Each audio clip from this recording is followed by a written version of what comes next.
ನಮ್ಮ ಈ ಬಡಾವಣೆ ಬಂದು ನಾವು ಮನೆ ಕಟ್ಕೊಂಡಿದೀವಿ. ನಾವು ಈ ಬಡಾವಣೆ ಬಂದು 25 ವರ್ಷ ಆಯ್ತು ಸರ್. ನಾವು 1992ರಲ್ಲೇ ನಾವು ಇಲ್ಲಿ ಜಾಗ ಪರ್ಚೇಸ್ ಮಾಡಿ 2016ರಲ್ಲಿ ನಾವು ಮನೆ ಕಟ್ಕೊಂಡಿದೀವಿ. ಸುಮಾರು 25ರಿಂದ 30 ವರ್ಷದಲ್ಲಿ ನಾವು ಇಲ್ಲಿ ಪ್ರಾಪರ್ ಆಗಿ ಓನರ್ ಆಗಿದೀವಿ, ವಾಸ ಮಾಡ್ತಾ ಇದೀವಿ. ಸೊ ಇದು ಅವ್ರು ಹೇಳ್ತಾ ಇರೋದು 2015ರಲ್ಲಿ ನಮ್ಮ ಹೆಸರಿಗಾಗಿದೆ ಅಂತ. ಬಟ್ ಇದು ಪ್ರೀವಿಯಸ್ ಆಗಿರೋದ್ರಿಂದ ಇವ್ರಿಗೆ 44 ಎಕರೆದು ಜಮೀನು ಹೆಂಗೆ ಇವ್ರ ಹೆಸರಿಗೆ ಮಾಡ್ಕೊಂಡ್ರು, ಒಂದು ವಿಚಾರ. ಎರಡನೇ ವಿಚಾರ, ಶಾಂತಿಲಾಲ್ ಮುತ್ತ ಅವರು ಬದುಕಿದಾಗಂತ ಇದ್ದಾಗ ಅವರು ಇಲ್ಲಿ ತನಕನು ನಮ್ಮ ಏನು ಜಾಗಗಳು ಪರ್ಚೇಸ್ ಮಾಡಿದ್ದಾರೆ ಶಾಂತಿಲಾಲ್ ಮುತ್ತ ಅವರು, ಅವ್ರ ಹತ್ರನು ಇಷ್ಟು ಜನನು ಯಾರೋ ನಮ್ಮ ಒಂದು 800 ಜನ ಏನೇನಿದ್ದಾರೆ ಅಷ್ಟು ಜನನು ನಾವಿಲ್ಲಿ ಬಡಾವಣೆಯಲ್ಲಿ ಸೈಡ್ನ ಅವ್ರ ಮುಖಾಂತರ ಪರ್ಚೇಸ್ ಮಾಡಿದೀವಿ. ಆದ್ರೆ ಈಗ ಇತ್ತೀಚೆಗೆ 2015-16 ಕೆಲವು ವ್ಯಕ್ತಿಗಳು ಬಂದು ಎಂಟೈರ್ 44 ಎಕರೆನು ನಮ್ಮ ಹೆಸರಿಗಾಗಿದೆ, ಯಾರು ಮಹಾಲಕ್ಷ್ಮಿ ಮತ್ತೆ ರಮಾಮಣಿ ಅನ್ನೋರ ಹೆಸರಲ್ಲಿ ಇವ್ರು GP ಓಡ್ರು ಅಂತ ಹೇಳ್ಬಿಟ್ಟು ನಮ್ಮ ಬಡಾವಣೆಗೆ ಬಂದಿದ್ದಾರೆ. ಬಟ್ ಇವರು ಈ ತರ ಮಾಡ್ತಾರೆ ಕೆಲಸಗಳಿಂದ ನಮ್ಮಲ್ಲಿ ಏನಾಗಿದ್ದಾರೆ 800 ಜನ ಒಕ್ಕಲಿಗರು ಇವ್ರು ಮಾಡ್ತಾ ಇರೋದು ಬರೀ 14 ಎಕರೆಗೆ ಜಾಗಕ್ಕೋಸ್ಕರ ಸುಮಾರು ಇರೋದು 30 ಎಕರೆ ಜಾಗದಲ್ಲಿ ಇರುವಂತ 800 ಕುಟುಂಬಗಳಿಗೆ ತೊಂದರೆ ಮಾಡ್ತಾ ಇದ್ದಾರೆ.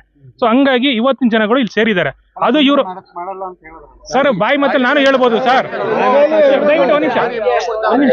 ಸರ್ ಬಾಯಿ ಮಾತಲ್ಲಿ ನಾನು ಹೇಳ್ಬೋದು, ಇಲ್ಲ ಒಂದು ವೈಟ್ ಪೇಪರ್ ನಾನು ಬರ್ಕೊಡ್ಬೋದು. ಆದ್ರೆ ಅಧಿಕೃತವಾಗಿ ಯಾವಾಗ ನಿಮ್ಗೆ ಕೋರ್ಟ್ ಅಲ್ಲಾಗ್ಲಿ ಇನ್ನೊಂದಾಗ್ಲಿ ಮತ್ತೊಂದಾಗ್ಲಿ ನಿಮ್ಗೆ ದಾಖಲಾತಿಗಳು ಬರುತ್ತೆ, ಅಲ್ಲಿ ತನಕ ನಮಗೆ ಯಾವುದೇ ಅದು ಇದಿಲ್ಲ ಸರ್, ಕನ್ಫರ್ಮ್ ಇಲ್ಲ ಯಾವ್ದನ್ನು. ಅವ್ರು ಮಾಡ್ತಾರೆ ಅನ್ನೋದು ಬಾಯಲ್ಲಿ ನಾನು ಹೇಳ್ಬೋದು ಸರ್, ನಾನು ನಿಮ್ ಜಾಗಕ್ಕೆ ನಾನು ಬರಲ್ಲ ಅಂತ. ಬಟ್ ನಾಳೆ ದಿನ ನನ್ನ ಮನೆ ಹತ್ರ ಬಂದಾಗ, ಈಗ ನೈಟ್ ನಾನು ಒಬ್ಬನೇ ಇರ್ತೀನಿ, ಯಾರೋ ಒಬ್ರು ನಮ್ಮ ಮನೆ ಬರ್ತಾರೆ ಅಂದ್ರೆ ಸೊ ಯಾರು ನೋಡ್ತಾರೆ ಅವಾಗ? ಇಲ್ಲಿ ಇದು ಒಬ್ರಿಗೆ ತೊಂದರೆ ಇಲ್ಲ, 800 ಜನ ಇಲ್ಲಿ ವಾಸ ಮಾಡ್ತಾ ಇರೋರಿಗೆ ತೊಂದರೆ. 800 ಜನ ಸೈಟ್ ಓನರ್ ಇರ್ತಿದ್ದಾರೆ, ಅಷ್ಟು ಜನಕ್ಕೂ ತೊಂದರೆ ಆಗ್ತಾ ಇದೆ. ಇವ್ರಿಬ್ರದೇ ಡಿಸ್ಪ್ಯೂಟ್ ಇದೆ, ಇವ್ರಿಬ್ರದೇ ಸಮಸ್ಯೆ ಇದ್ರೆ ನಾವ್ ಯಾರು ಸೈಟ್ ಅವ್ರು ಬರ್ತಿರ್ಲಿಲ್ಲ. ಆದ್ರೆ ಇಲ್ಲಿ 44 ಎಕರೆ ಎಂಟೈರ್ ಜಾಗಕ್ಕೆ ಅವರು ಸಮಸ್ಯೆ ಮಾಡ್ತಾ ಇರೋದ್ರಿಂದ ನಾವೆಲ್ಲರೂ ಸೇರಿ ಅವ್ರನ್ನ ಕೇಳ್ತಾ ಇದೀವಿ, ನಿಮ್ಗೂ ಅವ್ರಿಗೂ ಇದೆ ತೊಂದರೆ ಇದ್ರೆ ನೀವು ಅವ್ರ ಹತ್ರ ಮಾತಾಡ್ಕೊಳ್ಳಿ. ಬಟ್ ಆದ್ರೆ ಇಲ್ಲಿ ಯಾರು ಪಬ್ಲಿಕ್ ತೊಂದರೆ ಮಾಡ್ತೀರಾ ಅಂತ ಕೇಳ್ತಾ ಇದೀವಿ ನಾವು ಅಷ್ಟೇ.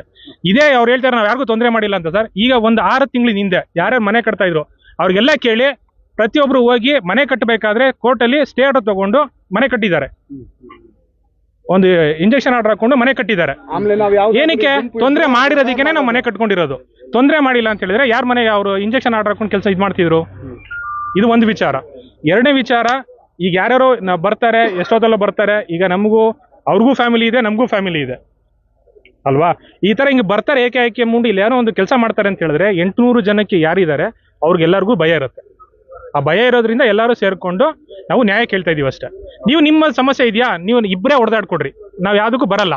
ಬಟ್ ನೀವು ಇಬ್ರು ಸಮಸ್ಯೆನ 800 ಜನಕ್ಕೆ ಏನಕ್ಕೆ ಸ್ಪ್ರೆಡ್ ಮಾಡ್ತಾ ಇದ್ದೀರಾ ಈ ವಯಸ್ಸಿನಲ್ಲಿ?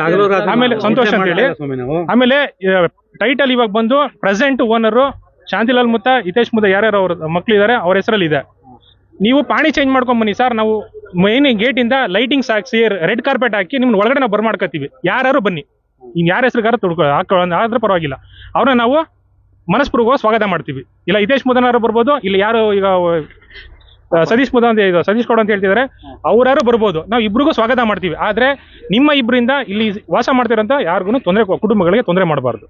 ನಾವು ಕೇಳೋದಷ್ಟೇ. ಸಂತೋಷ ಅಂತ ಸರ್ ನನ್ನ ಹೆಸರು.